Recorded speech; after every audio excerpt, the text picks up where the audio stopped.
तुमच्या घरात सुद्धा चवळी खाल्ली जात नाही का? चला तर मग ह्या पद्धतीने करणाऱ्यांना नक्कीच बोटं चाकून सर्व खातील. मिक्सरच्या जारमध्ये कांदा, मिरची आणि थोडंसं लसूण टाकून याची भरड तयार करून घेतलेली. कढईत तेल गरम करून जिरे, मोहरी, कढीपत्त्याची फोडणी देऊन घेतली. नंतर ही कांद्याची पेस्ट टाकून घेतलेली आहे. थोडासा हिंग टाकायचा आहे टेस्टसाठी. फोडणी पूर्णपणे परतून घ्यायची. कलरसाठी हळदी टाकायची. इथं मसाला वगैरे काहीच यूज करायचा नाही या स्टेपला. त्यानंतर ते चवळीच्या शेंगा टाकून घ्यायचे. झाकण ठेवून त्याला 5 ते 6 मिनिटं लो गॅसवरती पूर्णपणे शिजवून घ्या.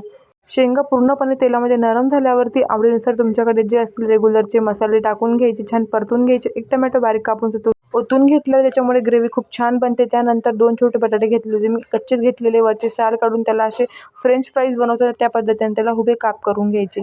ते मिक्स करून झाल्यावरती अर्धा कप इथे कोमट पाणी ओतून घ्यायचं आहे. परत झाकून ठेवायचं आहे. 3 मिनिटं याला लो गॅसवरती उकळी काढून वरून कोथिंबीर आणि चवीपुरतं मीठ टाकून गरमागरम चवळीची सुंदर अशी भाजी सर्व्ह करायची आहे.